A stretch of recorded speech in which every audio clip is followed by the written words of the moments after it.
administración. Como les digo, la sesión está siendo ya grabada a partir de este punto y cualquier eventualidad o cualquier aspecto que quisieran que yo lo considere o que pueda tomarlo en cuenta, no se olviden levantar la mano o directamente hacer uso del micrófono para cualquier eventualidad. ¿Vale? Doc, a mí en reacciones tengo aplaudir y levantar pulgares, no sé cuál de los dos. Anda participantes y ahí aparece levantar la mano. Exacto. Participantes, a ver. Da más cierto, opciones igual. cierto. Ya lo vi, cierto. Exacto. Sí, porque lo que mencionabas hace un instante son en realidad reacciones que suelen utilizarse en la comunicación vía chat. Cierto, ya lo vi. Perfecto. Ok, comenzamos entonces con el tratamiento de nuestro tema para el día de hoy. Como ya les había adelantado, en este caso vamos a abordar la comprensión de lo que involucra la ciencia de la administración. Vamos a partir en este sentido de la definición que podemos manejar con relación a la administración, que como ven es una definición bastante sencilla con relación en este caso a una comprensión, si quieren, más de orden etimológico, ¿no? Las voces latinas de las cuales proviene la palabra administrar, que en este sentido se divide justo en estas dos voces latinas, ad y ministrare. De ahí el primer significado que podemos darle a este término, ¿no? De poder servirse de algún tipo de actuación, de poder servirse de algún tipo de circunstancia para beneficio de quien lo hace.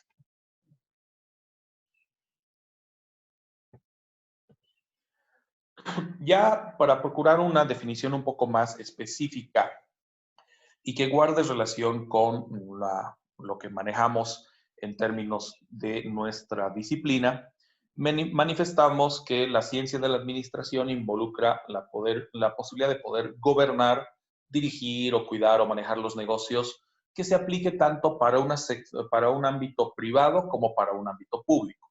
Aquí sí una apreciación importante.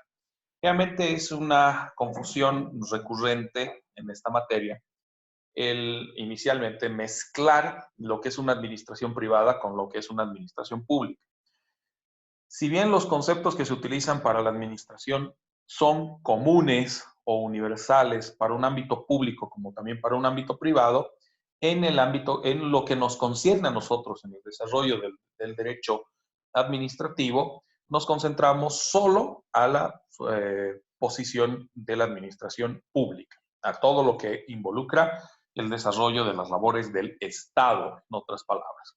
Y ahí entra nuestro conocido autor, Henry Fayol, con su enunciado básico, ¿no? La posibilidad de reconocer a la administración como una tarea de previsión o planificación, de organización, de dirección o mando, de coordinación, ahí entra la parte de la integración de personal o la integración de recursos humanos que hacíamos alusión el día de ayer, y la fase de control. Fases, todas estas, que se encuentran plasmadas en lo dispuesto por el mandato de la ley SAFCO, ¿no? En su artículo primero. De la misma manera podemos entender a la administración como aquella función o aquella labor desempeñada por los sujetos o por los individuos con el objetivo de que se hagan las cosas, ¿no? Y que dicha labor radique sobre todo en la participación activa de diversas personas, no solamente una, sino todas las personas involucradas en la posibilidad de movilizar, aplicar o emplear recursos para un fin determinado o para un propósito claramente identificado. Hay una definición que me gusta mucho con relación a la administración y es la emitida por la Asociación Americana de Administración. ¿Qué plantea esta asociación al tratar de comprender cuál es el alcance de la administración y la comprensión de esta? Que cuando nos referimos a la administración, estamos haciendo alusión a un proceso por medio del cual se llevan recursos, tanto físicos, humanos, económicos y otros, hacia unidades de organización dinámica. voy a tomar un pequeño paréntesis en ese punto, la organización dinámica. Cuando hablamos de unidades de organización dinámica, podemos referirnos tanto a una empresa como también podemos referirnos a una zona, una OTB, podemos referirnos a una ciudad, un municipio, o podemos referirnos a todo el estado. Y en algunos casos hasta podríamos hablar de un conglomerado internacional que también involucra administración de por medio. ¿Por qué lo del carácter dinámico? ¿Por qué se suma el parámetro de un carácter dinámico? Porque eminentemente está en un proceso de cambio permanente, ya sea cambios positivos o negativos que se podrían haber antelado, que se podrían haber definido previamente, o bien resultado de cambios intempestivos sobre los cuales no se ha podido tener control. En ambos casos puede aplicarse una regla de administración. La diferencia es, cuando es un escenario controlado, la planificación ha sido antelada, la planificación suele ser un poco más ordenada y en todo caso más efectiva. A diferencia de escenarios que no han sido previstos o que son resultado de una serie de circunstancias. Ahí entra de por medio una salvedad. ¿Cuál? El hecho de que ya estamos hablando de un enfoque de contingencias. El hecho de que una situación no ha sido prevista del todo puede derivar en una ejecución o un manejo de recursos no tan apropiado, no tan adecuado, a diferencia de la aplicación ya de planes de contingencia o planes de emergencia, donde si bien no se antela todo lo que pudiera llegar a suceder, porque eso involucraría casi la posibilidad de contar con una bola de cristal o con habilidades de prestidigitación, que no viene al caso, pero que se intentan ubicar escenarios, ¿no? Y aquí sí aplicamos una regla de sistemas, ¿no? Que es muy, pero muy característica del enfoque científico de la administración que planteaban los tres autores mencionados el día de ayer, Henry Fayol, Frederick Taylor y mucho antes Woodrow Wilson. ¿Por qué? Cuando hablamos de un enfoque de contingencias, para ligar con lo que es la organización dinámica, entendemos de que ante una postura A no necesariamente corresponde una respuesta lineal B.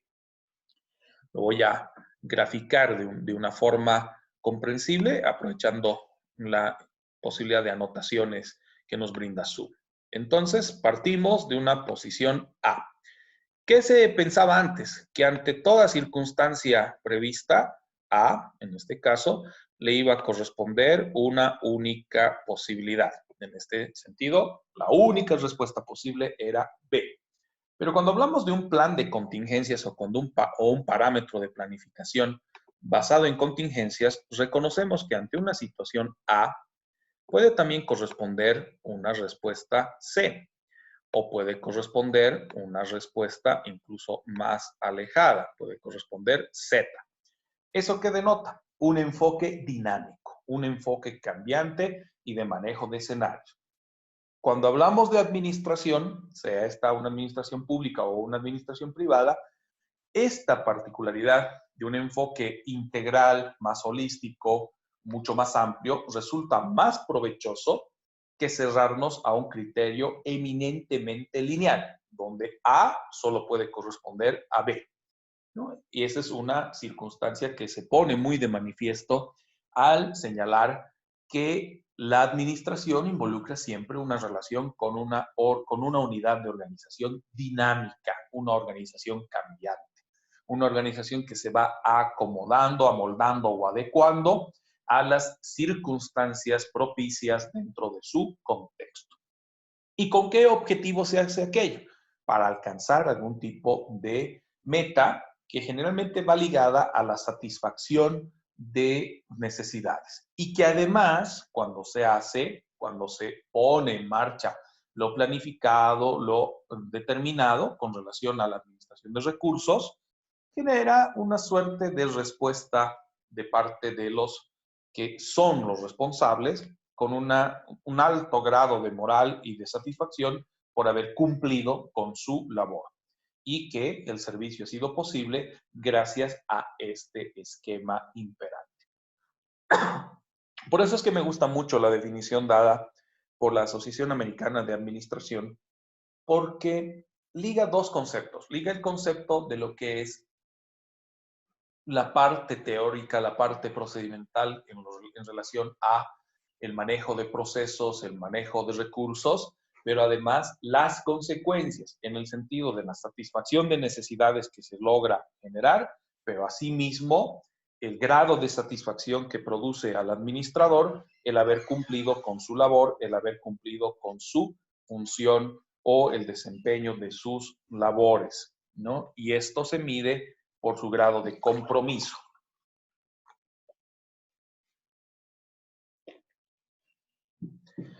Es una de las circunstancias que está presente entonces en el desarrollo de la propia administración y que debemos tomar en cuenta y que se materializa también en la realidad boliviana, ya que de acuerdo a lo previsto en el Estatuto del Funcionario Público, por ejemplo, hablamos de la conducta del funcionario y se pondera bastante el hecho de que desarrolle sus labores de administración basados en un alto grado de moral y de sentido de obligación que recae sobre sus labores administrativas. La teoría, Doc. Sí, sí, lamentablemente sabemos que ese es un parámetro que todavía tropezamos bastante en la comprensión de cómo debiera ser la administración, ¿no? Hablamos de una circunstancia muchas veces considerada incluso utópica, ya que en la práctica evidenciamos más bien un manejo indiscriminado, un manejo poco adecuado o reprochable también desde el punto de vista tanto del manejo de recursos, la justificación para el manejo de recursos, como eventualmente la propia actuación general de la administración pública a través de sus agentes, a través de los servidores públicos que debieran siempre propender hacia un desarrollo óptimo o un desarrollo apropiado y no uno que satisfaga sus intereses sectarios, individuales o privativos, que lamentablemente es algo que todavía denotamos bastante en la administración pública boliviana.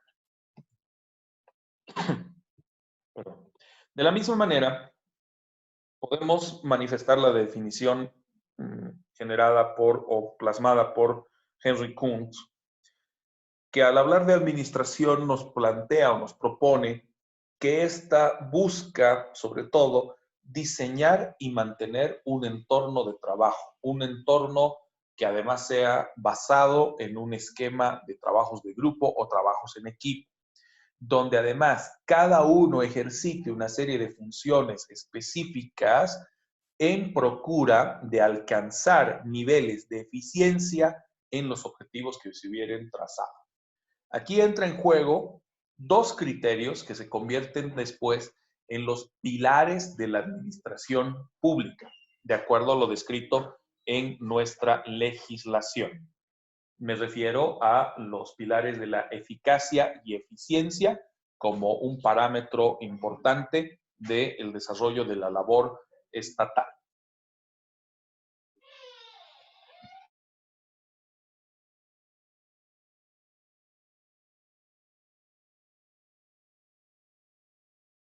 Al respecto, debo manifestar una diferenciación importante que debemos hacer y que me parece oportuna que la podamos señalar en este momento.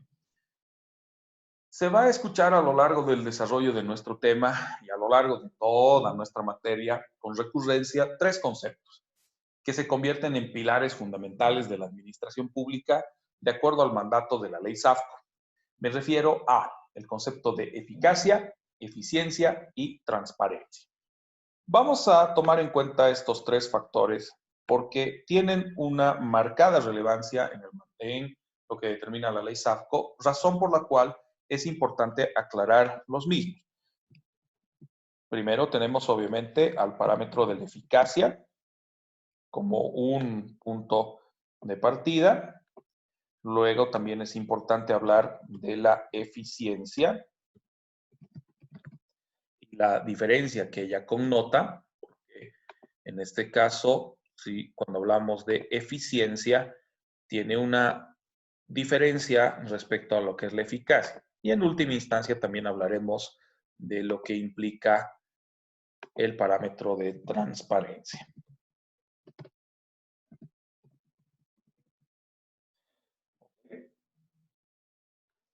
¿Qué diferencia existe entre eficacia y eficiencia? ¿O son conceptos idénticos? Cuando ustedes escuchan la palabra eficacia, ¿consideran que es lo mismo que eficiencia?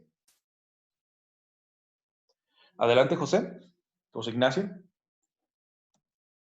No, eficacia es llegar a un objetivo de la manera más rápida, digamos, sin importar cuántos recursos se utilicen. En cambio, eficiencia es hacerla de la forma más óptima, tanto en utilización de recursos como de tiempo. Tal vez no sea tan rápido, pero gastas menos recursos, digamos. Ya, muy bien, muy bien.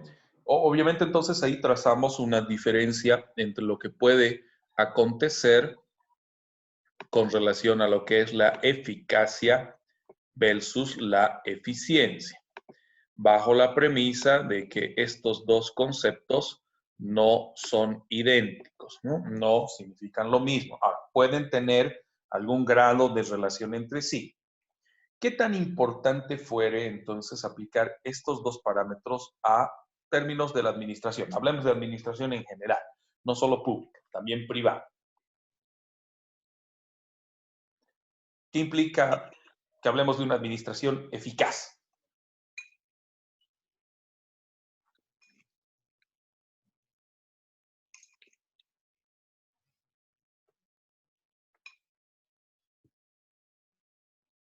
El que desee hacer uso de la palabra, adelante.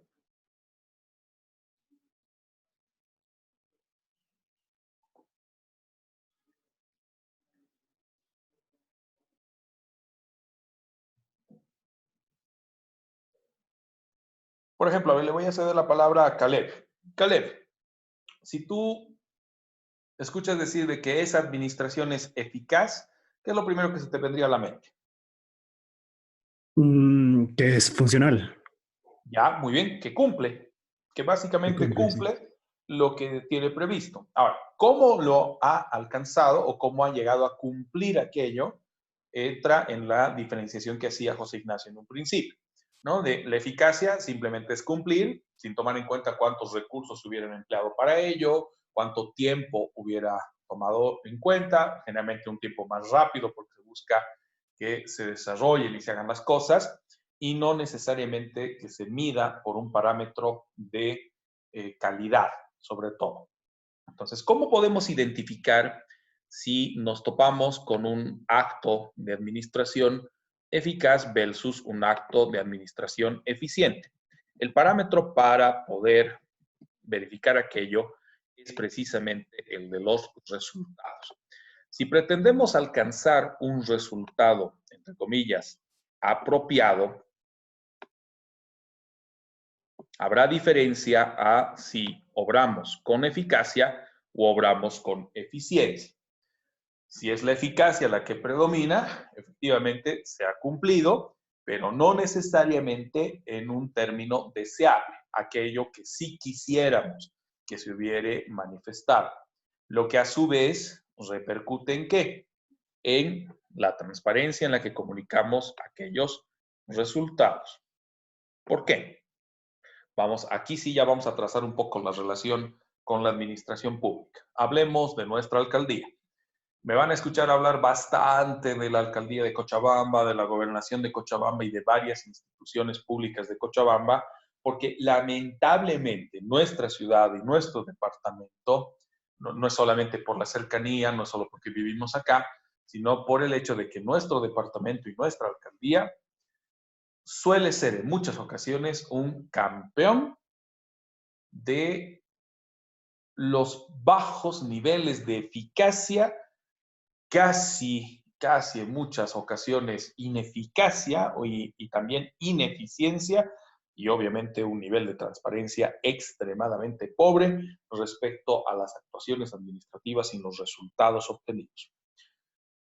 Si tuviéramos que caracterizar o categorizar a nuestra alcaldía o ponerle un adjetivo, calificarla en este caso, ¿dirían que la alcaldía de Cochabamba es eficaz o es eficiente, o más bien lo contrario, ineficaz o ineficiente.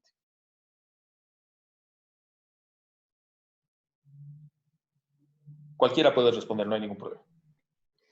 Yo pienso que es ineficaz o ineficiente, perdón, porque, por ejemplo, aquí en Sucre hay una avenida súper grande que, o sea, que han hecho bien las cosas para que pueda salir más barato de lo que se esperaba, pero al final nunca la han terminado, entonces no han logrado alcanzar el objetivo y por lo tanto no hay un resultado o hay un resultado negativo.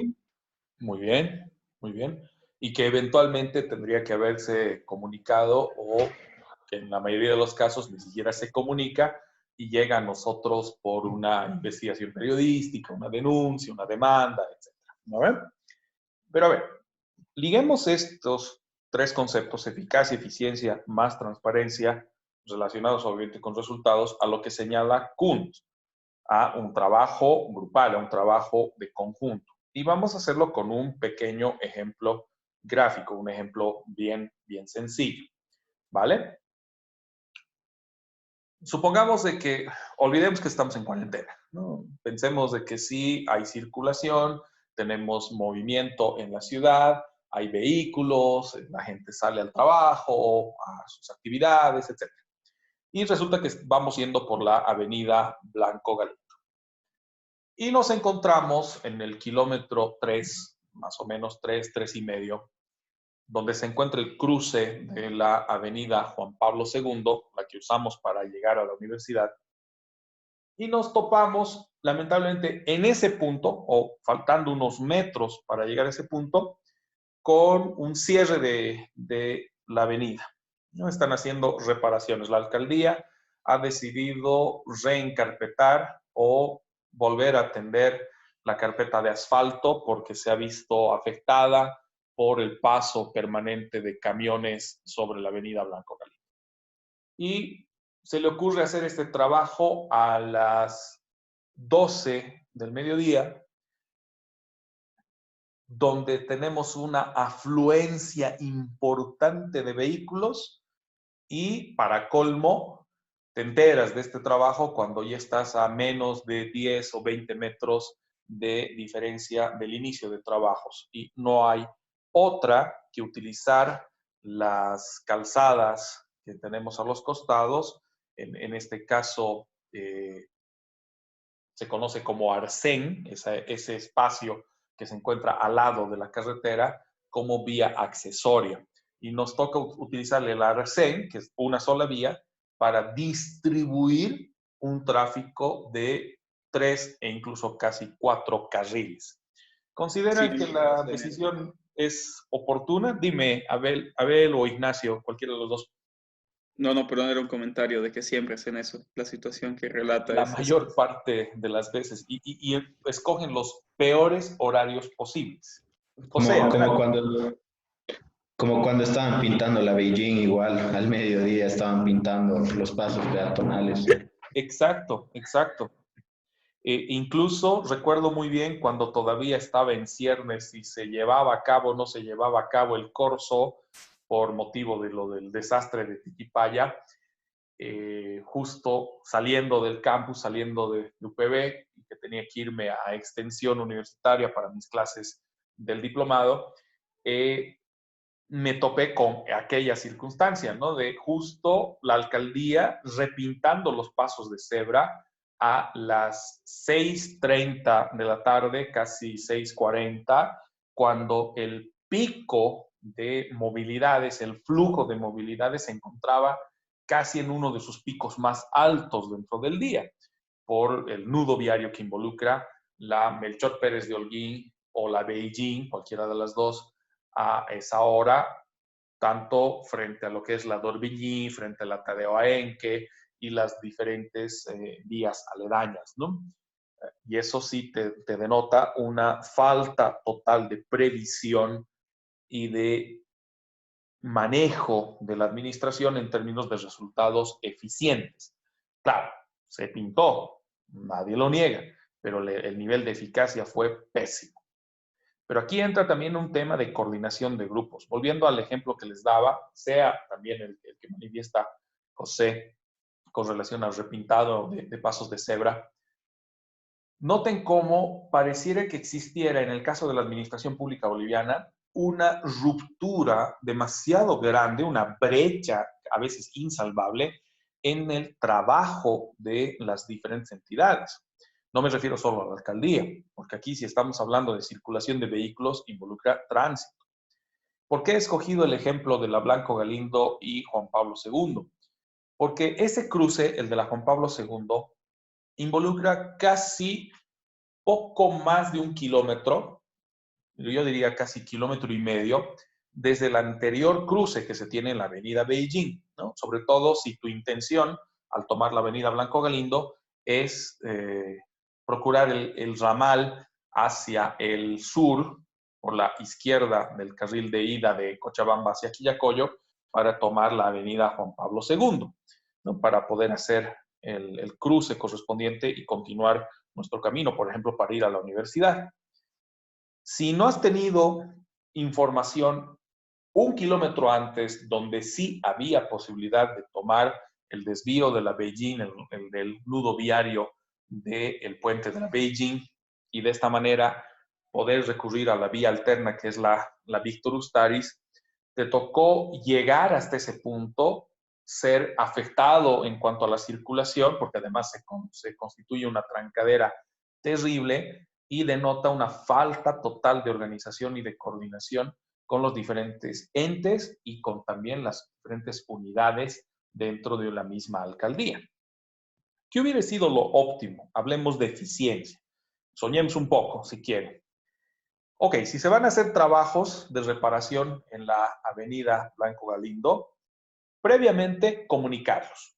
Si hablamos de comunicarlos, significa que los obreros que van a llevar a cabo el trabajo no van a salir casa por casa para avisar, señores, señoras, vamos a hacer este trabajo, sino que se recurre a una unidad de comunicación dentro de la alcaldía, que sea la responsable de que, ya sea por prensa escrita, prensa radial o televisiva, informe sobre los trabajos que se van a llevar a cabo, para que la población conozca, sepa y tome previsiones antes de encontrarse con un conflicto, antes de encontrarse con la trancadera, la afectación de sus intereses y que no pueda llegar, por ejemplo, a sus clases en la universidad o su trabajo, lo que fuera. Primer detalle. Y eso ya involucra un trabajo de grupo, un trabajo coordinado, hablando de eficiencia y soñando un poco con una administración posible, pero alejada todavía de la realidad boliviana, ni que decir la realidad cochabambina. José Ignacio, tienes la mano levantada, dime. Eso, bueno, que usted explica, siempre tiene que ser así, o sea, si, digamos, la alcaldía con no sé cuál será la secretaría que se encargue de las carreteras, está refaccionando, sí o sí tiene que enviar la solicitud a la Secretaría de Comunicación para que ellos comuniquen, o sea, no aumenta demasiado la burocracia en el asunto. ¿Por qué no Puede, solo, por qué no hay una, dentro de la misma secretaría tienen el presupuesto y la facultad de comunicar lo que están haciendo? claro, obviamente podrías optimizar mucho más todo el esquema de comunicación, ¿no? Pero lamentablemente más bien la burocracia en este momento de las alcaldías se maneja en ese sentido, ¿no? Todo lo que es obras públicas, que es una dependencia dentro de la alcaldía, debiera contar con un departamento propio de publicidad o de comunicación, en este caso más que publicidad, que pueda favorecer a la comunicación efectiva de tal circunstancia, además de coordinar con otras instancias o con otras entidades públicas, concretamente tránsito. Y ahí va precisamente el parámetro de eficiencia. Ok, si vas a cerrar 1, 2, 3 carriles o toda la vía a cierta altura de la Blanco Galindo, comunícalo a tránsito para que los oficiales de tránsito ya se encuentren 1 kilómetro atrás e inclusive más antes, me refiero, por ejemplo, a la altura del distribuidor de la Melchor Pérez de Holguín, del viaducto, y ya te informen, sea con carteles, sea con la propia presencia de oficiales, de que hay un cambio de ruta y que tienes todavía la opción de recurrir al distribuidor de la Beijing para tomar la ruta alterna hacia el norte o la ruta alterna hacia el sur. Hacia el norte, la d'Orbigny, hacia el sur, la del capitán Víctor Ustaris. Dime, José Estensor. Es que creo, Doc, que eso es mucho más eficiente que avisar en el periódico, digamos. O Exacto. sea, poner letreros 1 kilómetro antes o qué sé yo. Claro, va a depender mucho del tipo de trabajo, porque si es un trabajo que va a tomar 1, 2 horas o ponte una jornada, 3, 4, 6 horas, 8 horas, no hay necesidad de anunciarlo en el periódico. Cosa muy distinta de que este trabajo va a tomar toda una semana, entonces el tráfico se va a ver afectado durante todo ese periodo. Y si procuramos su amplia difusión, no solo con carteles, no solo con el hecho de que haya personal que vaya a ayudar a distribuir el tráfico, sino también comunicarlo por intermedio de la prensa, resulta más eficiente, o por lo menos consideramos resulta más eficiente. Pero aquí viene un punto de quiebre. Estamos reflejando una experiencia latina. Esta es una tara que no solo la tenemos acá en Cochabamba, se tiene en casi todo el país, con raras inventadas excepciones, se tiene en Sudamérica y en toda América, diría yo, con también mentadas y raras excepciones.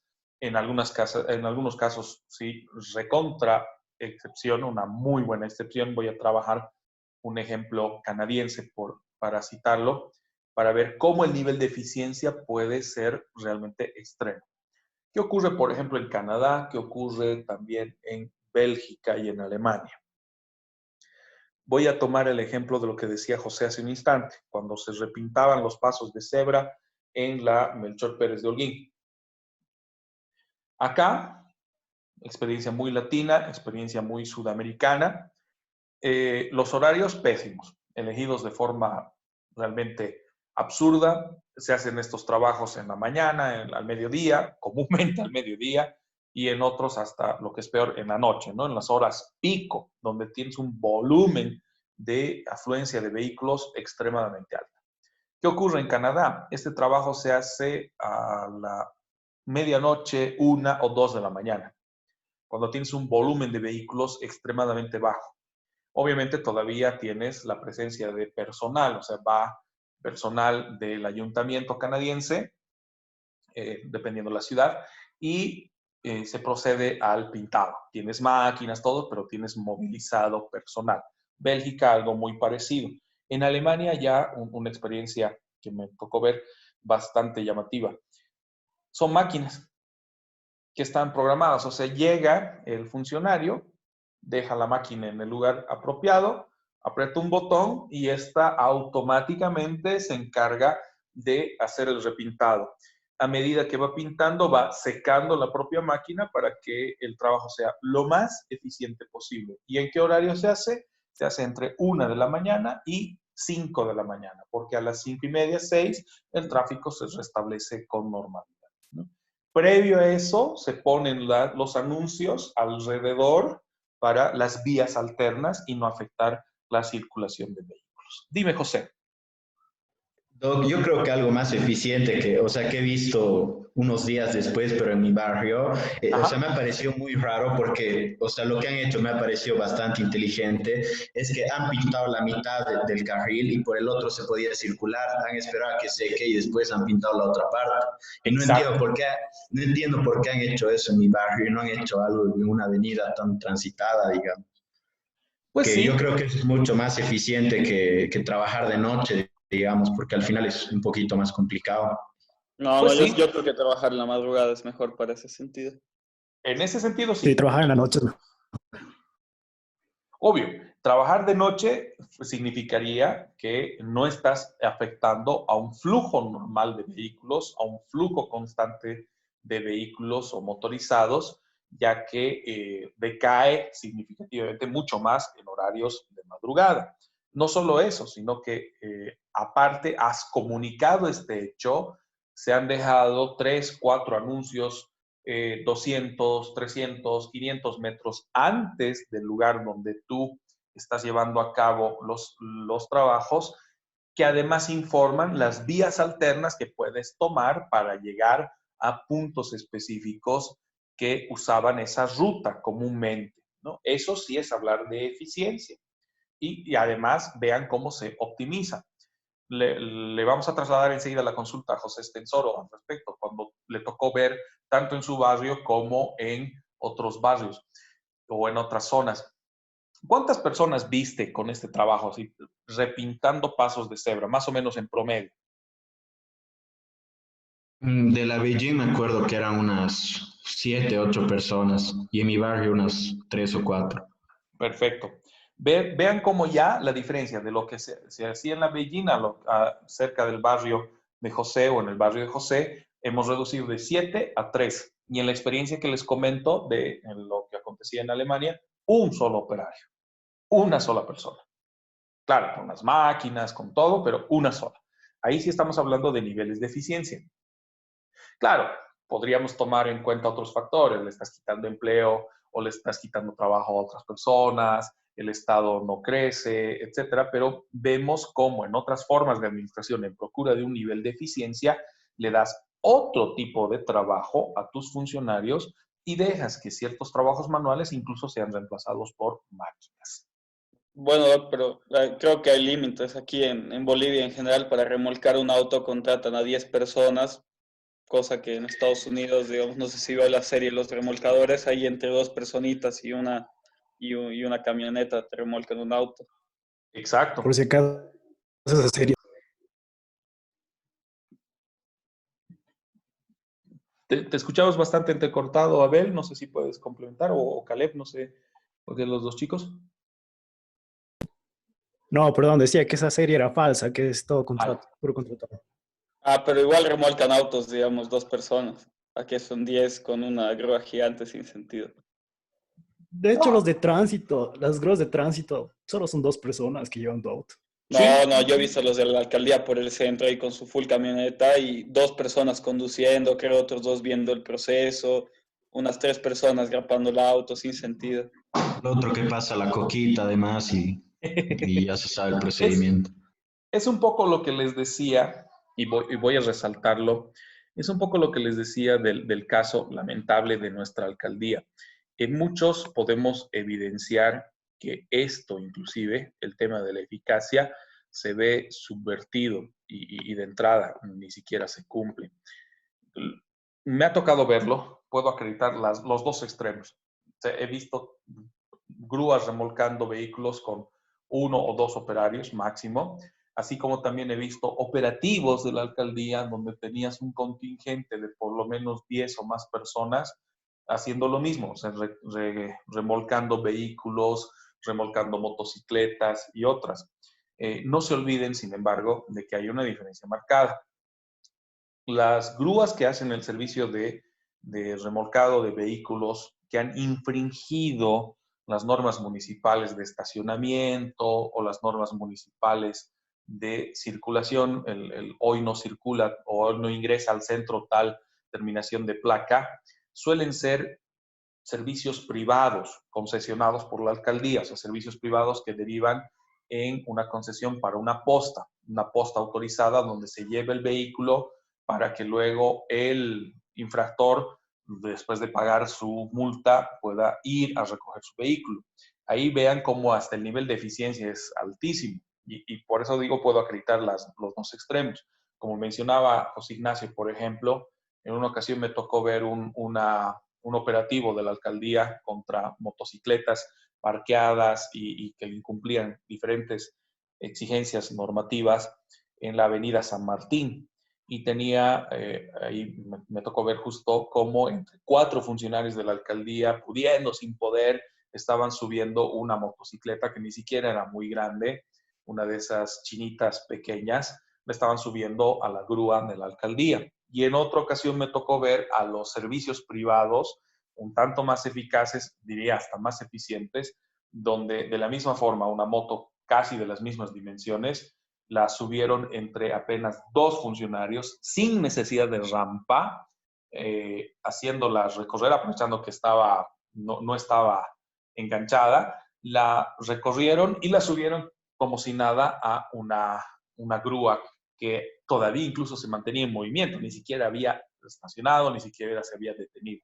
¿Esto por qué? Por el volumen que significa su trabajo, porque estos servicios concesionados de grúas para verificar quiénes incumplen la normativa, ganan por volumen, ganan por la cantidad de vehículos que se van a remolcar, sean estas motos, autos o lo que fuere. Entonces, tienen que ser más eficaces, más rápidos y por ende más eficientes. Ahí entra un poquito la diferencia. Por eso me parecía importante trazar un poco esa relación entre lo que es una administración eficaz, una administración eficiente, y ya luego retomaremos el concepto de una administración transparente. ¿Por qué? Queremos elevar en grado de eficiencia, debemos entender que la administración es un trabajo conjunto, es un trabajo de equipos, es un trabajo de responsabilidades, ahí entra la transparencia. ¿Para qué? Para tratar de alcanzar el mejor resultado posible, donde no predominan intenciones, no predominan voluntades personales, sino más bien una voluntad administrativa que determina cuál debiera ser el comportamiento a seguir, ¿no? Que es una de las particularidades que se deben anotar en el caso de la administración, como mencionaba Henry Kuhn, ¿no? Y el vínculo que nosotros hemos podido trazar. Muy aparte de aquello, también reconocer que la idea de administración involucra, como mínimo, la posibilidad de planear, organizar, integrar el personal, dirigir y controlar, lo que es el proceso gerencial enunciado por los autores que he manifestado. Entendemos además de que la administración puede estar presente tanto en organismos de orden privado como en organismos de carácter público, razón por la cual aplica a todo género de organización e inclusive lo que es el proceso gerencial, como habíamos visto ayer, aplica a una persona natural, a una persona común y corriente. En ese sentido, todo proceso de administración o toda fase de administración involucra niveles organizacionales. Volvemos a lo que señalaba Kuntz. Kuntz manifiesta de que la administración es el resultado de trabajo en equipo, trabajos conjuntos. ¿Por qué? Si bien nos encantaría, de pronto hasta podría aprender algo el hombre, nos encantaría verlo al alcalde José María Leyes desde las 3 de la mañana barriendo las calles, podando los árboles en las aceras, repintando pasos de cebra, verificando que los semáforos estén funcionando y haciendo él todo el trabajo, que de pronto así se vería un poquito más oportuno o sería más efectiva su presencia en la alcaldía. Pero bien sabemos de que esa labor se va a distribuir entre los diferentes funcionarios, lo que denota que hay niveles organizacionales. Un nivel superior, que es el que toma las decisiones, un nivel intermedio, que es el nivel ejecutivo, que se encarga de viabilizar estas decisiones o las políticas adoptadas, y un nivel operativo, que es el responsable directo de poner en marcha lo que se ha determinado, ¿no? Entonces, es evidente en toda forma de administración, sea esta una administración pública o una administración privada, la necesidad de ubicar estos niveles con procura de elevar el grado de eficiencia o mínimamente el grado de eficacia de la administración. Porque en todo caso, administramos porque buscamos generar algún tipo de superávit, buscamos generar algún tipo de beneficio con la administración, porque si no, pues deberíamos dejar que todo fluya bajo una suerte de curso o cauce natural, sin necesidad de intervención de la mano del hombre. Pero sabemos que más bien no es así, ya que perseguimos algún tipo o algún nivel de productividad, y ahí vuelven a ser importantes los dos conceptos que mencionaba, el de la eficacia y el de la eficiencia. Pero esto no siempre ha sido así. Obviamente la administración ha pasado por diferentes momentos, ha pasado por diferentes etapas.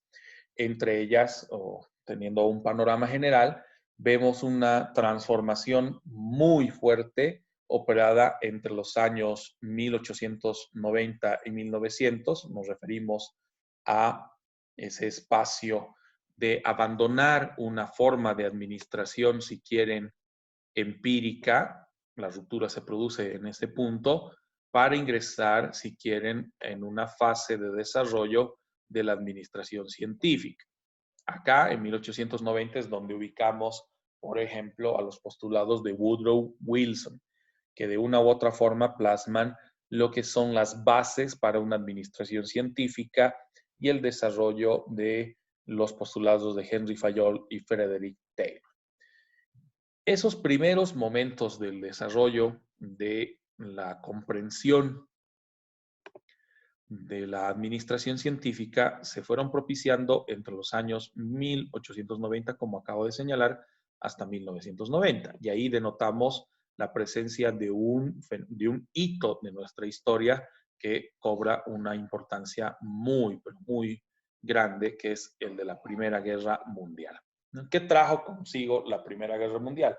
Un replanteo de lo que ocurría a finales del siglo pasado, de hace 2 siglos en realidad, 1800, de la escasez de la mano de obra, en gran medida también por los resultados o los efectos de la muerte, ¿no? De la guerra, la muerte de los combatientes, y que esto afecta también a la propia economía y el desarrollo del aparato productivo, ya que al fallecer un combatiente, un soldado, también estás perdiendo mano de obra, estás perdiendo producción. ¿Qué toca? Administrar de diferente forma. Y ahí es que surgieron los postulados clásicos de la administración científica. De esa administración científica luego pasamos a un periodo de una administración conductista marcada sobre todo como resultado post Primera Guerra Mundial, ni qué decir con lo que ha sido la Segunda Guerra Mundial, donde aquí no interesaba un criterio de creatividad, de innovación, por lo menos eso se pensaba, sino que entrábamos en una lógica conductista que también fue conocida como la administración mecánica. ¿Por qué administración mecánica? Porque se busca que la persona se comporte como una especie de máquina, no como un ser humano dinámico, creativo, innovador, que busca alguna otra forma de cumplir con sus fines, alguna otra forma para cumplir con su propósito, sino más bien que se adecue a un criterio único e ineludible. Aquí me gusta mucho aplicar el concepto de lo que es un engranaje. Si nos ponemos a imaginar en este momento un engranaje, sabemos que su particularidad radica en el hecho de que está concebido para que engarce o encaje de manera perfecta con otro engranaje. Piensen en este momento en los mecanismos de los relojes antiguos, ¿no? Donde estos funcionaban precisamente con engranes. En el momento que empieza a girar un engrane y se encaja con el otro, la máquina funciona. Por lo tanto, ese engranaje es único, no puede variar, tiene que ser siempre estándar, tiene que ser idéntico, porque en el momento que variare 1 milímetro o una ínfima diferencia, el mecanismo deja de funcionar. Y esto es particularmente en la analogía de un comportamiento mecánico, hablando de los motores, por ejemplo, ¿no? Un motor de un reloj, el motor de un auto, etc. Entonces, o el mecanismo dentro de un reloj. De esa manera, entonces, la administración mecánica que se plasma en la escuela conductista trae consigo esa particularidad a partir de los años 1915-1920 y se consolida incluso hasta nuestros días. En gran medida, la formación escolar, la formación universitaria todavía en algunos casos, sigue siendo altamente conductista, un poco matizada por un fenómeno de instrucción, ¿no? Una suerte de reducción de los criterios conductistas mecánicos para hablar de una instrucción inicial, para ya luego hablar de la construcción del conocimiento. Pero más allá de lo que es un proceso educativo, en términos de administración se impuso bastante este lineamiento de una escuela conductista. Y aquí una apreciación que de pronto les va a significar bastante fuerte. La administración pública boliviana descansa en los criterios gestados por los autores mencionados, Fayol, Taylor y Wilson, de los años 20 del siglo pasado. Seguimos aplicando los mismos criterios de una escuela conductista, con algo de incidencia de una escuela derivada de la ciencia de la administración con la Segunda Guerra Mundial. ¿En qué sentido? Aquí ya no solamente involucraba, van en paralelo, el desarrollo de una fase conductista, sino también de una fase ya, podríamos decir, casi constructivista o cognitiva, por lo que significó en gran medida los efectos de la Segunda Guerra Mundial. No nos olvidemos que por consecuencia de la Segunda Guerra Mundial, Europa quedó prácticamente derruida, prácticamente devastada. Tocaba reconstruirla. Ahora, la reconstrucción sí puede recaer en una administración mecánica, necesitamos obreros, necesitamos albañiles, necesitamos plomeros, carpinteros, etcétera, para reconstruir las ciudades. Pero a su vez, también requerimos de un conocimiento. Ahí entra la parte cognitiva de la administración, de saber organizar mejor las ciudades. Y sí hubo un cambio radical, un cambio trascendental en la Europa post Segunda Guerra Mundial respecto a lo que fue la Europa previa a la Segunda Guerra Mundial, ¿no? En el sentido de una organización que procure acompañar el criterio de reconstrucción, así como también de relacionamiento entre las diferentes ciudades y países que componen Europa, la parte de Europa continental, ¿no? Entonces, ahí vemos que sí han sumado criterios ya no solo mecánicos, sino criterios de conocimiento, la parte cognitiva. Y ahí es donde se produce un crecimiento realmente importante de la ciencia administrativa en lo que va del siglo pasado. A eso se suman también los enfoques de sistemas planteados con los círculos de calidad en el Japón, como cuando Deming planteaba esta propuesta allá por los años 50. No nos olvidemos que como resultado de la Segunda Guerra Mundial, el Japón prácticamente quedó destruido, tanto en su economía como obviamente en su poderío bélico, por lo que decidió en gran medida abandonar toda una lógica de poderío bélico. Es uno de los pocos países que no tiene ejército propio y que ha concentrado gran parte de sus esfuerzos en este parámetro, lo cognitivo. Lo voy a recalcar nuevamente. Entonces, hay una fuerte incidencia cognitiva en lo que ha sido el enfoque de sistemas y como parte de ese enfoque de sistemas, la transformación que ha traído consigo con relación a la administración. ¿Por qué un enfoque de sistemas? Porque se entiende que todos los elementos dentro de la sociedad se encuentran interconectados. Y ni qué decir en el funcionamiento de una entidad, sea esta pública o privada.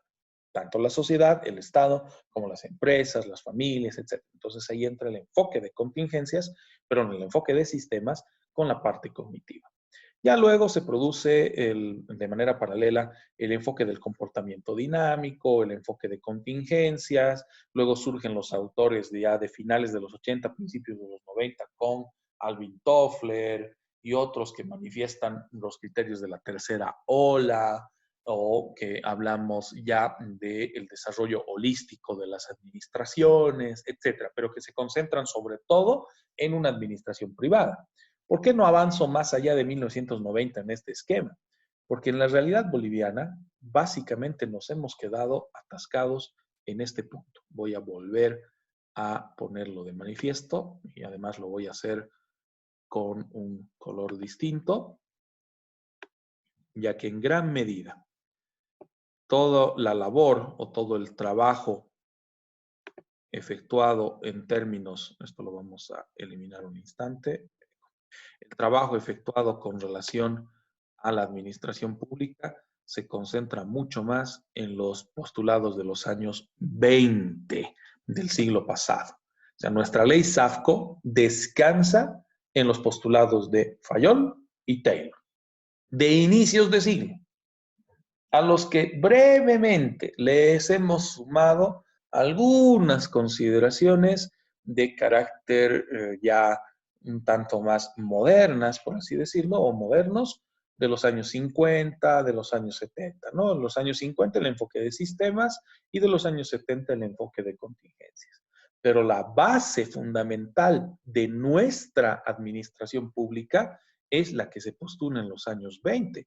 ¿Qué significa eso? Que nuestra administración es eminentemente mecánica. Todavía lo sigue siendo. Todavía sigue respondiendo a un parámetro de organización tal en la que los servidores públicos están restringidos por un candado de fuerza o por una camisa de fuerza que se determina en base a sus funciones y atribuciones. Les ha debido ocurrir en algún momento, sobre todo cuando les tocó hacer trámites con el SEDUCA, con la Dirección Distrital de la Educación, que ustedes iban a hacer alguna solicitud, por ejemplo, voy a suponer en el caso de José Estensoro, que ha estudiado en Sucre, ¿no es cierto, José? Sí, Doc. Perfecto. Entonces, si en el momento de validar, por ejemplo, tus estudios y entregar tu documentación a la universidad, probablemente tuviste que recurrir a la Dirección Distrital de la Educación, al SEDUCA de Sucre, para sacar copias de tus libretas, hacer tu trámite de título de tu título de bachiller o diploma de bachiller, si es que el colegio ya no te lo otorgó, porque antes tocaba hacer esos trámites. Ahora los hace en el colegio, pero en los colegios existe una salvedad. Cuando un estudiante ha estudiado en 2, 3, 4 colegios o en 2 o 3 ciudades o departamentos, deja ese trámite en manos del estudiante en muchas ocasiones. No siempre, pero sí en varias ocasiones. Y cuando te topas con esta primera referencia de la administración pública, suele ocurrir algo muy llamativo. Imagínate, tenemos a José haciendo fila, la famosa cola de las administraciones públicas, para ser atendido por un funcionario del SEDUCA que resuelva sus dificultades, que resuelva sus necesidades, y ya está casi llegando a ser atendido, pero lamentablemente ya toca mediodía, horario de descanso. Justo termina de atender a la persona que estaba delante de José, llega José a la ventanilla y esta se cierra, pero así, sin ningún aspaviento, sin ningún tipo de vergüenza, cierra la ventanilla delante de José y le dice, ok, vuelvo después del descanso. Media hora, 1 hora, 2 horas después. Y tienes al lado un funcionario público que sigue trabajando. Una respuesta natural podría ser de José de acercarse al otro funcionario y decirle, disculpe, llevo acá haciendo una fila de 3, 4, 5 horas y acaba de cerrarse la ventanilla. ¿Será que usted puede atender mi requerimiento? Y muchas veces la respuesta del servidor público es no, porque yo soy responsable de hacer solo este trabajo, no este otro. Por más de que lo conozca, por más de que sea algo tan sencillo como que reciba una carta o reciba una solicitud o le entregue algún tipo de circunstancia, ¿no? Algo que lamentablemente se repite con mucha frecuencia. Estoy viendo el mensaje de chat de José Ignacio. Gracias por avisarme, Ignacio. Lo voy a tomar en cuenta, no te preocupes. Okay. Gracias. Volviendo a la explicación, ¿por qué creen que ocurre esto del servidor público que te dice, no, esa no es mi tarea, yo no le puedo recibir este documento o no le puedo atender, espere a que vuelva o vuelva mañana porque no está el funcionario?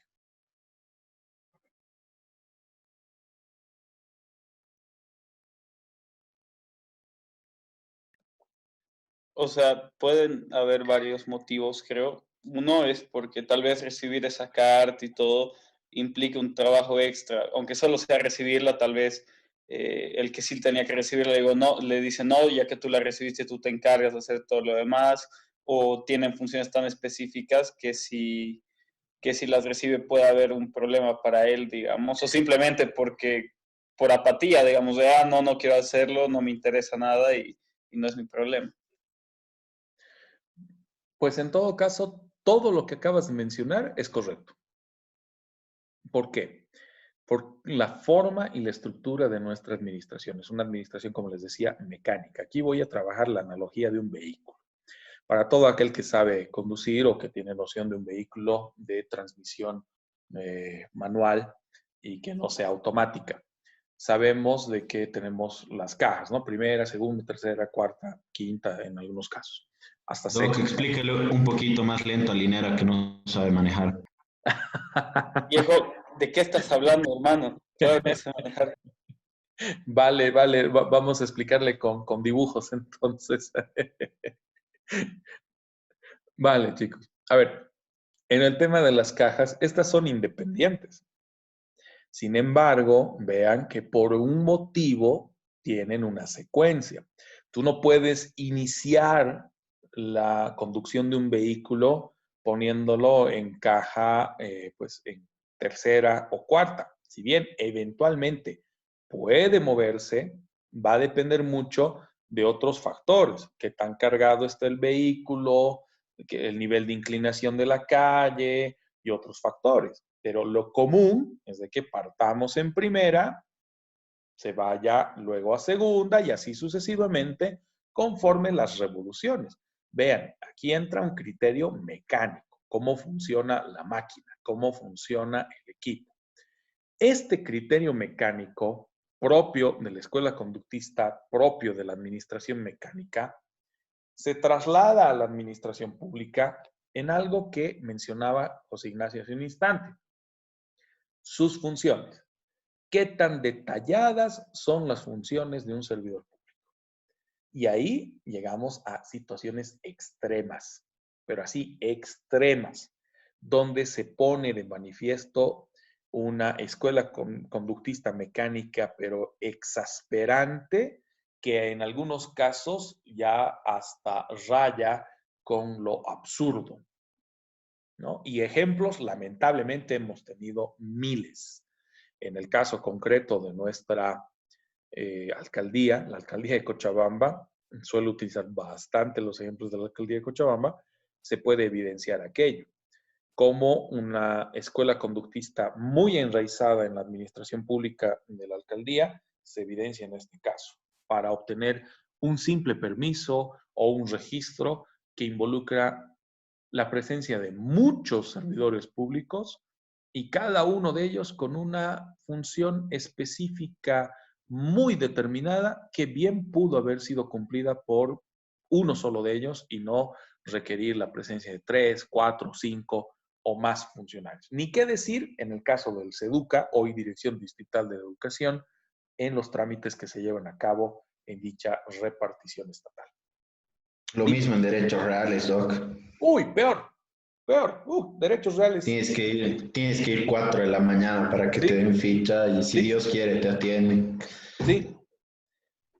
No, y además depende mucho la dependencia, ¿no? Porque una cosa es derechos reales del cercado, otro drama insufrible es derechos reales de Quillacollo, o otro es el derechos reales de Sacaba. O sea, cada una de las formas de expresión de la administración pública, sobre todo nos deja con ese palmo de narices o con esa suerte de respuesta negativa de parte de la población con relación a su nivel de eficacia y eficiencia. Y en teoría, la administración mecánica debiera elevar el grado de eficiencia. Voy a cerrar este punto con una circunstancia que ocurrió que me tocó ver y que va muy bien al caso. Si alguna vez han pasado por la oficina de impuestos nacionales aquí en la calle Jordán entre Nathaniel Aguirre y Calama, no es Calama, perdón, es España, no es España, es Esteban Arce. En el Jordán entre Esteban Arce y Nathaniel Aguirre, ¿no ven? La que está por el BNB. Exacto, justo una media cuadrita antes del BNB, ¿no? Paralela a la plaza principal, a la catedral. Tiene 12 ventanillas de atención. Eso significa que debiéramos contar con 12 servidores públicos de atención al ciudadano o atención al contribuyente. No, nunca hay 12. Nunca hay 12, cierto, pero tiene 12 estaciones, de las cuales inclusive 2 de ellas se han destinado de manera exclusiva a atención de consultas. O sea, son consultas rápidas que puedes hacer, no es un trámite el que vas a llevar a cabo, sino preguntar cómo tienes que hacer el trámite. 2 se han destinado solo a eso. Y las 10 restantes se vinculan a trámites, ¿no? A solicitudes de dosificación, activaciones de NIF, cambio de rubro, etcétera. Las diferentes circunstancias que se pueden llevar a cabo en la Oficina de Impuestos Nacionales, ¿no? La regional Cochabamba. En una ocasión que me tocó ir antes de la existencia de las facturas electrónicas, cuando todavía usábamos solo las facturas manuales, que había que solicitar permiso para imprimirlas, verificar la cantidad que requerías, te daban el permiso y recién podías ir a la imprenta, una burocracia exacerbada. Pero llego a eso de las 8 de la mañana, ya con la idea de que iba a salir de ahí con suerte a las 10 u 11 de la mañana, y ya era la ficha 134, si mal no recuerdo. Sí, la 134. Que para esa hora era mucha suerte, ya que en alguna ocasión me ha tocado ser a las 8, 8 y media, la ficha 200 y demás, y era casi imposible que me atiendan ese día. Me quedé, porque dije, había como 6, había 6 espacios que estaban trabajando y relativamente rápidos. Neurótico como soy, que lo reconozco, me puse a contabilizar el tiempo de atención de cada servidor público, de las 6 estaciones que estaban trabajando. Y en promedio despachaban una causa, o sea, despachaban la consulta de un contribuyente en promedio entre 17 a 24 minutos. Haciendo mi cálculo con un margen de error, dije, uy, voy a salir de aquí, si es horario continuo, que por suerte sí lo era, voy a salir de aquí como a las 2 de la tarde, más o menos, con suerte, ¿no? Dependiendo, porque obviamente había trámites que eran más rápidos, más ágiles, y el tiempo de atención reducía a 7 minutos o reducía a 5 minutos, pero ninguno bajaba de ese margen, ninguno. Problema. Una de las funcionarias comienza a sangrar, pero así estrepitosamente de su nariz, tuvo una hemorragia nasal, todo un show porque se paralizó todo el trabajo, la gente se agolpó, salió el jefe a atender a su funcionaria, llamó al policía para decirle, llévala a la caja, que ahí cerca está la caja nacional. Entonces, todo un show. Y obviamente ahí perdimos como unos 20 minutos entre todo ese interín. Y en la otra circunstancia, de las 6 personas que eran, redujeron a 5.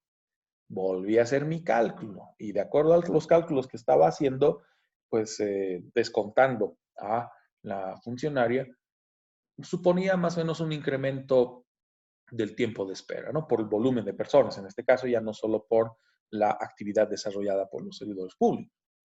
Mi sorpresa, el jefe de ese piso, el jefe de esa sección, dejó de hacer lo que estaba haciendo, porque se notaba su oficina está al fondo, detrás de todas los otros funcionarios, de las otras ventanillas o escritorios. Lo llamativo es que se remangó las mangas de la camisa y se sentó en la unidad que estaba siendo empleada por la muchacha que sufrió el percance. Y wow, raro, porque los jefes rara vez hacen eso. Hay buenos jefes, por suerte. Y empezó a despachar todas las funciones de la muchacha. Y neurótico como soy, lo reitero, comienzo a contabilizar cuánto tiempo le demoraba al jefe que tomó el lugar de la muchacha despachar las causas. ¿Cómo se nota que ese jefe sí había ascendido por mérito? Sí había ascendido sabiendo lo que significa el trabajo del subalterno o eventualmente fue antes subalterno. ¿Por qué? Era una máquina. Despachaba las causas que daba miedo. Tanto es así, estaba terminando de despachar una y ya estaba citando al otro. No se había ni terminado de levantar el contribuyente y ya estaba llamando al otro. Cosa que no hacían los otros. Los otros hasta te buscaban charla, te daban la mano, te felicitaban, o te decían, no, usted tiene que hacer esto. Se le daba más vuelta a su trabajo. El jefe era una máquina, realmente una máquina. Y obviamente todo el mundo deseaba ser atendido por el jefe. En mi caso sí, me atendió precisamente él, hasta incluso casi casi afecto a su tiempo perfecto, porque al terminar el trámite que hizo conmigo quería felicitarlo, me paro, ¿cierto? Porque ya había llamado al otro contribuyente y le digo felicitaciones por su... Me alcancé a decir felicitaciones, casi ni me dejó decir el resto, simplemente me pegó una mirada, me dijo gracias y ¿en qué puedo servirle? Al otro contribuyente. O sea, el tipo era una máquina y logró reencauzar todo el funcionamiento de la administración. Eso, por si acaso, no ocurre en una escuela conductista. O es poco probable que en una escuela conductista ocurra esto. Porque es una administración mecánica. El jefe está para otros trabajos. El jefe no está para esa función. Esa era la idea absurda de la escuela conductista. Pero, más bien, en el caso de la escuela basada en el enfoque de contingencias, que es lo que hizo este jefe, ve cómo optimizar o por lo menos mantener el desarrollo de su administración. Por eso, si bien, y lo van a reconocer ustedes, suelo ser bastante crítico con lo que es la administración pública, porque obviamente es mi rubro, es mi área, la del derecho administrativo, mi área de influencia mayor. Reconozco que hay ejemplos de una administración pública que funciona, de una administración pública que hace su labor como debiera hacerla. Son pocas, pero existen ese tipo de circunstancias. Se me ha quedado grabada, y eso que ya llevan buenos años de haber ocurrido aquello, en los que ese jefe no tuvo ningún reparo de remangarse la camisa, reemplazar a su subalterna y comenzar a atender todos los casos. Obviamente sus procesos, lo que él estaba revisando se iba a acumular, pero vio que era más oportuno o más importante despachar la labor desempeñada por su funcionaria que se había visto afectada por su hemorragia nasal. Y eso sí te devuelve un poco la fe en la administración pública, en los niveles de eficacia, y en este caso, él ya no solo era eficaz, era eficiente, porque sabía lo que tenía que hacer. Optimizó el tiempo de espera. Para que vean cómo podemos ir jugando entre los diferentes parámetros de una administración científica o una administración que tenga su incidencia en el desarrollo de la administración pública.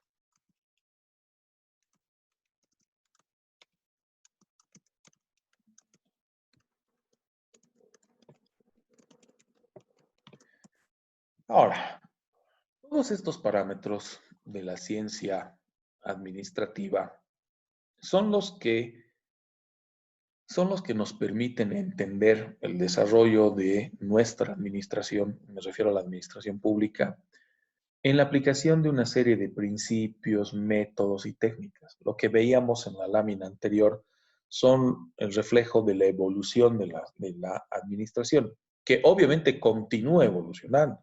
Hoy, ni qué decir, un enfoque de contingencias, pero basado ya en una administración holística, una administración plana, una administración más integrada, es la que se evidencia en muchos países, sobre todo de primer mundo, y que en el ámbito latino todavía seguimos peleando con la presencia de los denominados países de administración mecánica, como el nuestro, ¿no? Donde el detalle de funciones y atribuciones que mencionaba José Ignacio hace un instante es determinante. O sea, yo no atiendo un proceso si considero que escapa de mi labor cotidiana, si considero que puede significar inclusive sobrecargarme más trabajo del que ya tengo.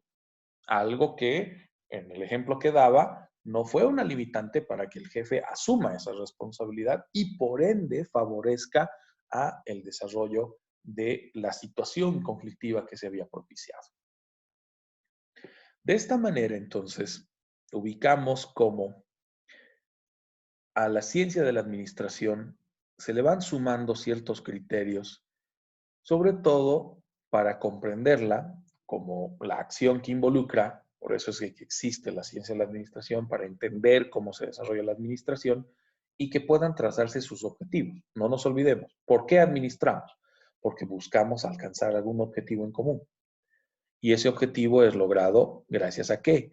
la labor coordinada y conjunta de varias personas, mínimamente 2. Asimismo, entendemos a la ciencia de la administración como un cuerpo de conocimiento que nos ayuda a entender cómo es que se desenvuelve este fenómeno y al que aplicamos una serie de principios, teorías y conceptos, las que además, luego de ser entendidas y comprendidas, deben ser transmitidas o enseñadas, como toda ciencia.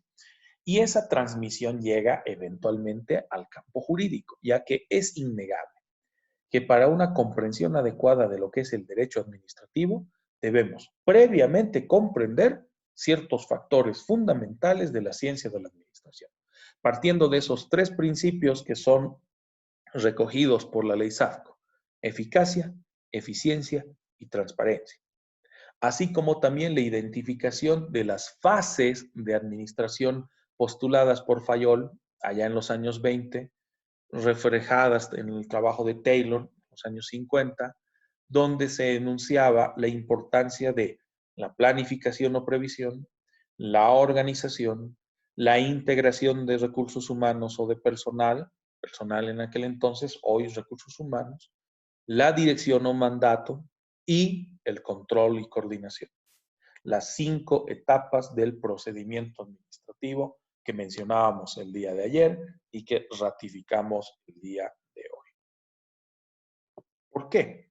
Porque en conjunto, esa actividad humana, que es la administración, presente en el ámbito privado, en el ámbito público, en las pequeñas empresas, las microempresas, incluso de orden familiar, que son caóticas, por cierto, pero requieren de algún tipo de nivel de administración, hasta las grandes empresas, las grandes corporaciones, y ni qué decir los propios estados, revisten la necesidad de recaer en sus administradores, en los agentes que movilizan las funciones y los recursos de dichos entes para crear y conservar un ambiente apropiado, como diría Kuntz y O'Donnell. ¿Qué buscan además? La satisfacción de un objetivo en común. Y aquí una consulta importante. ¿Cuál es el objetivo en común que pretende ser satisfecho a través de la administración pública boliviana? ¿Dónde encontramos el enunciado de ese objetivo común para la administración?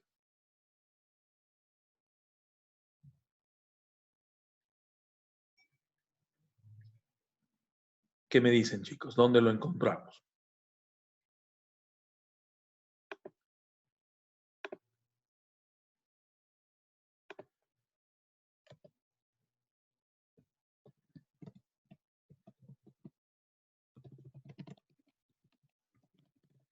La respuesta es bastante básica.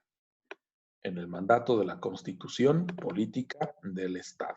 Nuestra Constitución, en términos administrativos, se constituye, valga la redundancia, en el instrumento en el cual nosotros valoramos o ponderamos algo que en términos administrativos se conoce como la misión del Estado. El entender qué es lo que hace el Estado y por qué lo hace. De ahí que revista su marcada importancia con relación a lo que manifiesta Kuntz y O'Donnell, el objetivo común. Si hablamos de un objetivo común perseguido por la administración pública, la determinación de ese objetivo está plasmada precisamente en la Constitución Política del Estado como referencia fundamental. Aquí no niego la importancia de la Constitución con relación a el parámetro de desarrollo y el ámbito de aplicación del derecho administrativo. Pero, a diferencia de lo que hacen la mayor parte de los colegas constitucionalistas, aquí es donde me cargo una serie de críticas de los queridos colegas constitucionalistas, de que para el campo administrativo, si bien la Constitución es un referente importante, entendemos que dicho referente sería simple y llana lírica, una poesía muy bonita, pero vacía si no fuera acompañada, reforzada y desarrollada, sobre todo, por el mandato del derecho administrativo. Porque la Constitución es un enunciado, como el derecho administrativo, lo reconozco, pero es el derecho administrativo en su ejecución el que permite alcanzar lo previsto en el mandato constitucional. Si no, la Constitución termina siendo una bonita poesía, utópica en la mayoría de los casos. Algo que les cuesta un poco reconocer a los colegas constitucionalistas, pero no me voy a cansar de señalarlo. Muy aparte de aquello, también es importante que reconozcamos, vamos al punto, que la administración radica sobre todo en esa necesidad de alcanzar por lo menos algún nivel o de eficacia o de eficiencia, que se mide en el éxito o el fracaso de las actividades desarrolladas en la administración privada o en la administración pública. ¿Cómo medimos el éxito? ¿Dónde radica el parámetro para constatar que una administración ha sido exitosa en términos de eficacia o en términos de eficiencia? Pues el parámetro son los resultados. Exacto. ¿No? Y en el caso de los resultados, denotan entonces también una forma de gestión, que es la adoptada por nuestra legislación. La ley SAFCO en 1990 supuso una transformación importante en el modelo de gestión administrativa, ya que antes de 1990, antes de la aplicación de la ley SAFCO, la administración pública boliviana se basaba en ¿qué? Objetivos. Después de 1990, la administración pública se basa en resultados. Hay una diferencia importante. ¿Por qué? Cuando hablamos de una administración o una gestión por objetivos y la comparamos a una gestión por resultados, que es lo que mencionábamos hace un instante, lo vamos a poner con otro color. Hay dos consideraciones que debemos tomar en cuenta. En la gestión por objetivos, lo que predomina, más que nada, es un grado de eficacia, determinada sobre todo por el cumplimiento. A diferencia de una gestión por resultados, vamos a mantener el color, ahora sí. Como les decía, a diferencia de una gestión por resultados, donde sí efectivamente puede presenciarse un cumplimiento en términos de eficacia, pero propendemos más hacia un nivel de eficiencia. ¿Por qué? Porque no buscamos solo el cumplimiento por el cumplimiento, sino que le damos énfasis en los efectos o consecuencias. Para que se entienda mejor, si nos mantuviéramos en un esquema de gestión por objetivos, que era el previo a la ley SAFCO, el exalcalde Castellanos, así como todas las entidades o todos los funcionarios públicos involucrados, hubieran dicho respecto al puente colapsado, el puente que terminó siendo demolido en la 6 de agosto de Independencia, podrían decir, momento, yo cumplí, el objetivo era construir el puente se ha construido. Por lo tanto, se ha llevado a un plano de eficacia por cumplimiento, ¿no? Se ha construido. El objetivo era construirlo, se ha construido. Punto. Pero resulta, para dolor de cabeza de algunos, y en alguna medida también un dolor de cabeza para el propio exalcalde Castellanos, lo que predomina es una gestión por resultados. Por lo tanto, lo que buscamos es que el énfasis de los efectos alcanzados, en otras palabras, el resultado alcanzado, sea el que determine el éxito o fracaso de la actividad administrativa. Y en este caso, tener un puente que colapse en menos de un año de haber sido entregado o construido, significa un fracaso de la actividad administrativa. Y ojo, que en el caso concreto resulta ser un fracaso permanente, es un fracaso recurrente. Si han tenido oportunidad de pasar por el lugar, de pasar por la zona, sigue el arco, sigue parte de la construcción. Es como si en Cochabamba hubiéramos optado, no sé si por decisión voluntaria o consciente de la alcaldía o inconscientemente reflejan su incapacidad y su falta de previsión administrativa y de sujeción a la norma, porque resulta que el arco que sigue en pie es un monumento a nuestra ineficacia y también a nuestra ineficiencia referida a la labor administrativa y de fiscalización y control, sobre todo, de la alcaldía de Cochabamba. Sigue incólume, sigue el arco como un recordatorio de cómo no hacer bien las cosas. Voy a retrucar el eslogan del alcalde Leyes. Y ojo, Ya se lo ve como monumento a la corrupción. también tienes mucha razón de señalarlo, Caleb, muchas gracias, porque es una demostración de cómo hemos dejado que un proceso constructivo que tenía que sujetarse a una serie de previsiones, a una serie de exigencias, no se ha cumplido. Da la casualidad de que, y por eso utilizo este ejemplo, yo soy uno de los peritos del caso. Se me pidió mi análisis y mi valoración desde el punto de vista administrativo, más allá de lo que fuera el proceso constructivo y otro, sino que me concentre en lo que ha sido el proceso de contratación, las etapas previas, el desarrollo de la construcción y otros factores.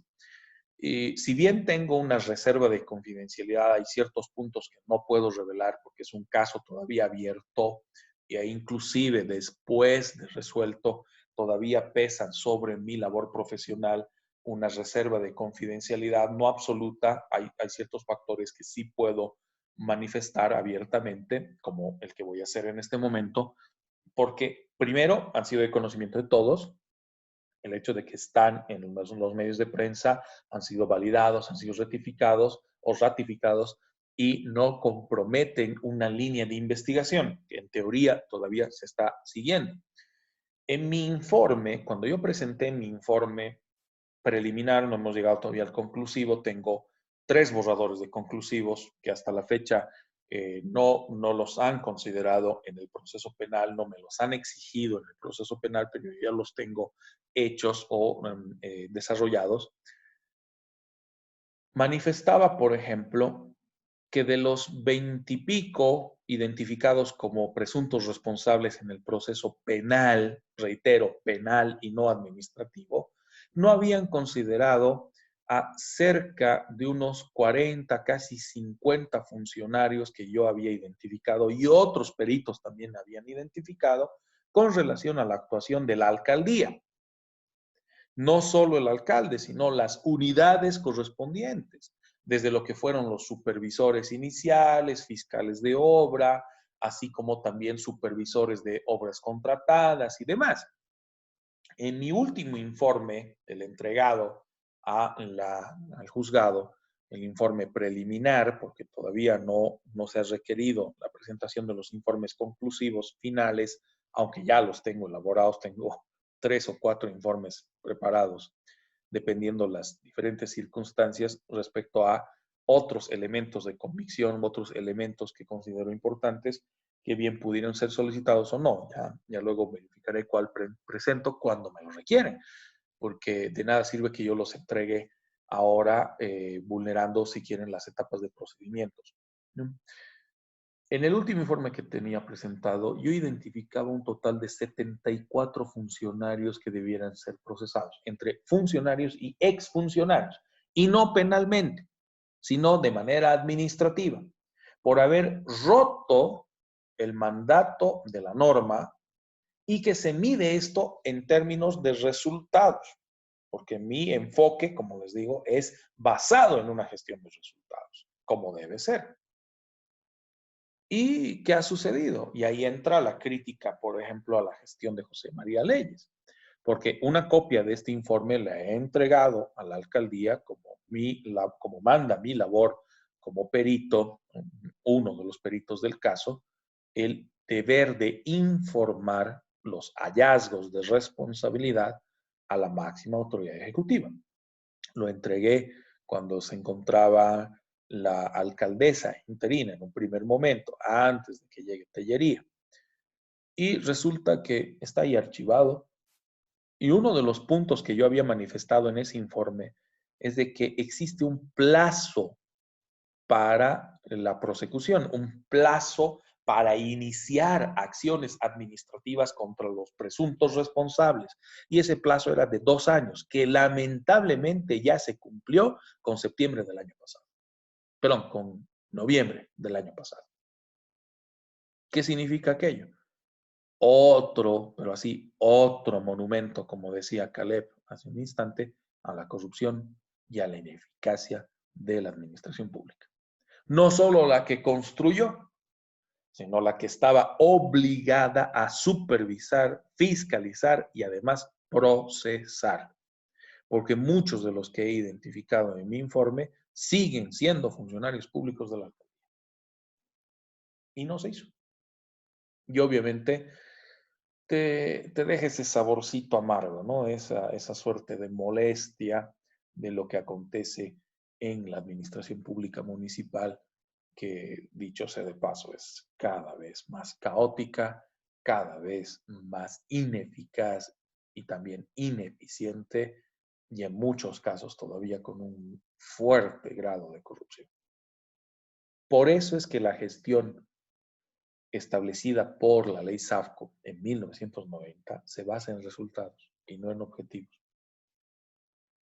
Una acotación interesante.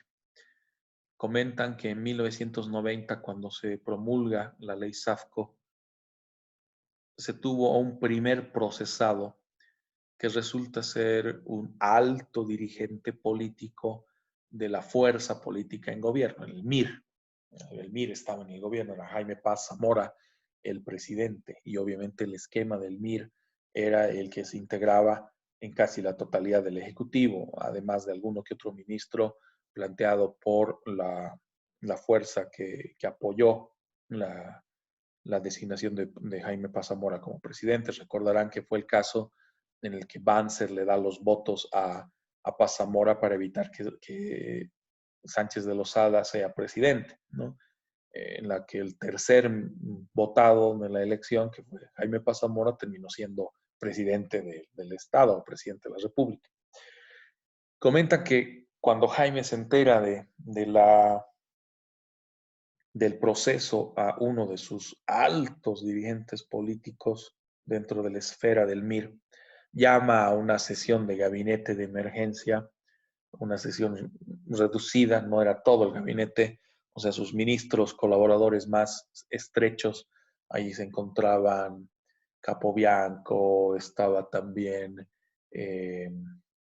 Oscar Eid y otros, y les dice, ¿cómo es posible que a tal persona, no voy a dar el nombre obviamente, se lo esté procesando por este hecho con una famosa ley SAFCO, no sé ni siquiera qué es eso, en qué gobierno se ha emitido esta ley, cómo es posible?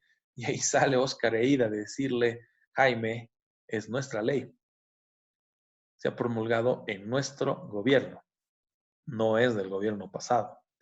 Eso significa que se aplicaba esa frase que dicen que es falsa, pero aplica muy bien, de Guillot, ¿no? De que muere por la propia guillotina. El inventor muere por su invento, que en el caso del MIR fue categórico, ¿no? El primer procesado con la ley SAFCO fue un alto funcionario de la cúpula mirista, de una ley que fue emitida o fue propiciada por el mismo mirismo, ¿no? Por la salvedad de el manejo de la Asamblea Legislativa de aquel entonces, ¿no? El Congreso de aquel entonces. Dime, José.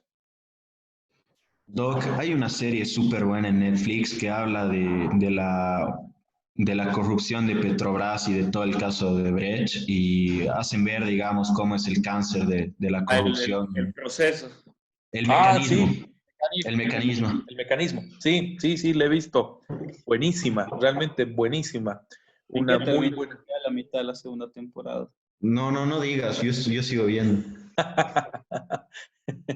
Hay que sacarle el máximo provecho a la cuarentena y ver un montón de series. Ahí Better realmente Call es Saul. Yo hace tiempo vi un docudrama de la Segunda Guerra Mundial y en una ya, de las escenas está Franklin Delano Roosevelt y todos sus asesores discutiendo qué hacer sobre Japón después de Pearl Harbor. exacto, Y exacto. dicen, bueno, lo que hay que hacer es tratar de que dejen de venderles combustible, porque no pueden producir su propio combustible. Sí. Y entonces Roosevelt pregunta, ¿y quiénes son los que le están vendiendo combustible a Japón? Y dicen, nosotros, señor.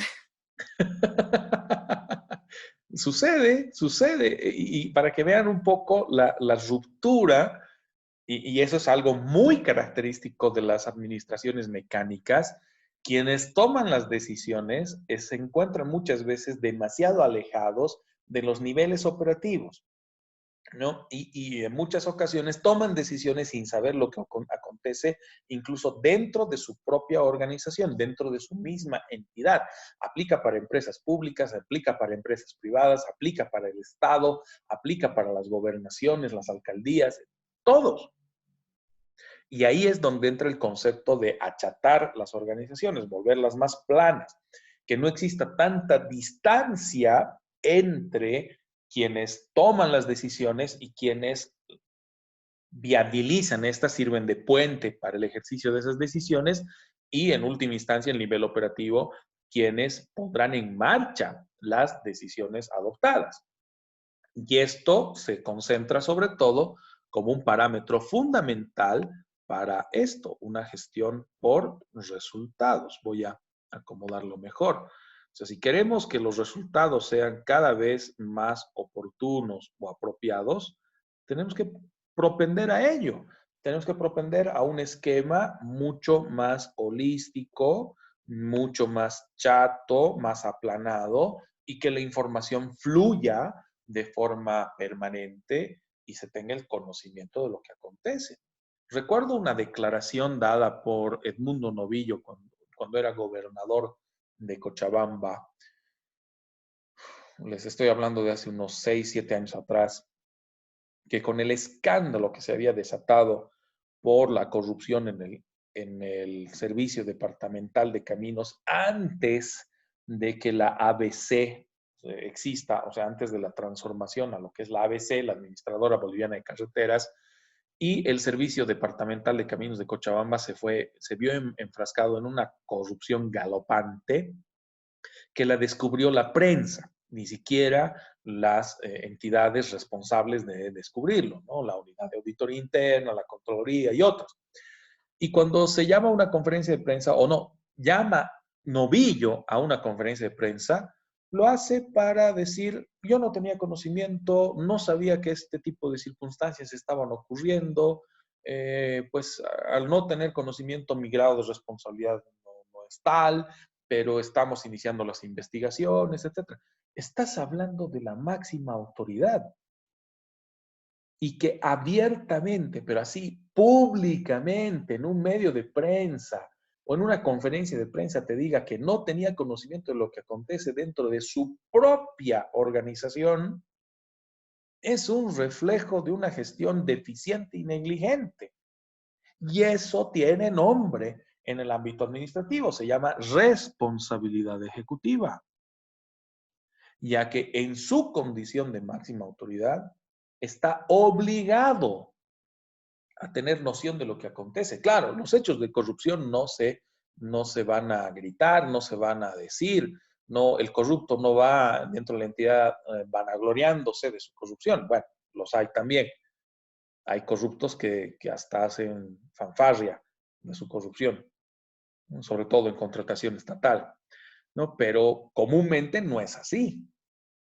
y que la misma autoridad superior, la misma MAE, se vanaglorie de reconocer que no tenía conocimiento de lo que pasaba en una unidad de su dependencia, es ya grosero. O sea, ya no solamente entra en un parámetro de gestión deficiente y negligente, que por cierto, la gestión Novillo ha sido una de las peores que hemos tenido en cuanto a gobernación, solo superada por la gestión en corrupción y en deficiencia, por la gestión de gobernación de Lino Condori en Tarija, que también me tocó ser asesor externo de la Asamblea Legislativa de Tarija, de la Asamblea Legislativa Departamental, y poder ubicar la serie, pero así serie, de irregularidades cometidas por la gobernación y no por la propia Asamblea, ¿no? Que me costó bastante poder corregir, reencauzar lo que se pudo reencauzar, ¿no? De entre muchas cosas que en algún momento cuando estemos en Administrativo 2 se los voy a poner de manifiesto, ¿no? Porque suelo usar algunos de esos ejemplos de lo que no se debe hacer en términos de contratación estatal, sobre todo. Reitero, ¿dónde se concentra todo? Resultados. Por eso los métodos, los principios, todo lo que plantea la administración, sea una administración mecánica inclusive de los años 20, una administración de contingencias, una administración de sistemas de los 50, de los 70, de los 80, o de un enfoque dinámico, o ya las previsiones de las administraciones planas, las administraciones holísticas, las administraciones, en este caso, integrales, o lo que se vendrá con relación al desarrollo, por ejemplo, del home office o teletrabajo inclusive, todo va a terminar siempre en un criterio. Resultado. ¿Qué logramos obtener? Si la administración es adecuada, pues obviamente el resultado también tendría que ser adecuado o positivo. Si la administración es ineficiente, el resultado probablemente sea ineficiente, porque eventualmente hay golpes de suerte. Hay ocasiones en las que tenemos más bien una administración ineficaz, ineficiente, y por algún extraño motivo genera un resultado positivo. ¿Y saben a qué se debe? A que no planificaron como debía haberse planificado, pero por la propia inercia de la actividad, terminas alcanzando un resultado positivo. Ocurre, pocas veces, pero llega a ocurrir. Ya que muchas veces el resultado es reflejo de una planificación. Tienes un resultado negativo, tienes una planificación pobre, deficiente. Tienes un resultado positivo, tienes una planificación adecuada. Rara vez obtienes un resultado positivo con una planificación inadecuada. Ocurre, pero golpe de suerte sería en todo caso. Por eso la importancia de trabajar estos parámetros de acuerdo a lo que mencionábamos, ¿no? De la misma forma, ya cuando hablamos de la administración, es importante señalar algo que nos muestra el autor Jiménez Castro, de que los criterios imperantes en términos conceptuales, en términos teóricos, con relación a la administración, son los que eliminan las fronteras en su empleo, ya que una buena regla de administración puede ser aplicable tanto a un ámbito netamente público como un ámbito privado. Y aquí es donde se aplican una serie de principios administrativos. Por eso es que la administración es una tarea, es una función recurrente en prácticamente la mayor parte de las actividades del ser humano, por no decir todas. Planificamos nuestra vida cotidiana, planificamos nuestra vida de pareja, inclusive con sobresaltos, con contratiempos o sin sobresaltos, como deseen. Planificamos nuestra actividad profesional, planificamos nuestra actividad educativa, planificamos nuestra actividad deportiva, nuestra planificación de ocio, de diversión, nuestra proyección, etcétera, etcétera, etcétera. Y obviamente cuando hay cambios como el que estamos viviendo en este momento, cambios trascendentales en la lógica y los grados de relación del ser humano, traen consigo cambios trascendentales también en la forma en la que planificamos. Si algo hay que rescatar del periodo en el que nos encontramos con relación al COVID, es la incidencia de una nueva forma de pensar las cosas en los diferentes ámbitos que se han visto perjudicados o afectados con el desarrollo de la pandemia. Por eso la administración cobra una importancia mayúscula en este caso, ¿no? El grado de relación con organismos internacionales, OMS, OPS, también el grado de relación interna, gobierno central versus gobiernos subnacionales, han visto el grado de descoordinación que ha habido en un principio entre las decisiones del gobierno y las de gobierno central versus las decisiones de gobierno municipal. A guía de ejemplo o a guisa de ejemplo, veamos lo que acontecía en Santa Cruz.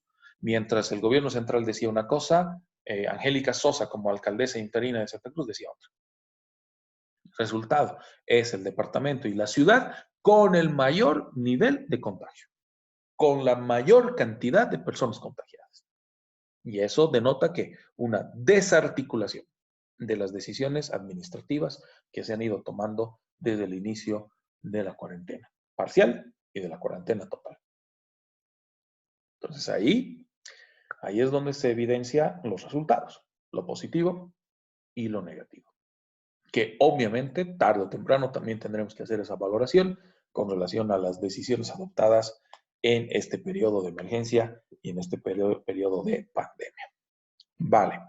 Mañana entonces, chicos, vamos a continuar con el avance de nuestra materia. El día de mañana ya vamos a darle un énfasis a estas 5 funciones de la administración. Cerraremos el tema en la relación existente entre lo que es la ciencia administrativa y el derecho administrativo, ¿no? Como complemento de este punto, lo que hemos visto hoy, lo que habíamos avanzado ayer como parte introductoria y lo que veremos mañana, se va a reflejar también en la necesidad de que ustedes me presenten un mapa conceptual, un mapa mental de todo lo que hemos trabajado en la sección de tareas. Ya les habilito en unos instantes más esta tarea que la podrán presentar hasta el día viernes. No es necesario que la presenten el día de mañana, ¿no? Ya teniendo en cuenta lo que avancemos mañana, lo que veamos también el día jueves. Pero hoy día, mañana no es viernes. Perdón, estoy desfasado con los días. La presentación va a ser hasta el día lunes que viene. No se preocupen. Ya, mejor. Gracias. Vale, chicos, que tengan una muy buena tarde y nos vemos mañana en nuestra sesión cotidiana. Hasta mañana, Doc. Hasta mañana, que estén muy bien. Hasta mañana, Doc. Hasta mañana, chicos. Doc. Bien.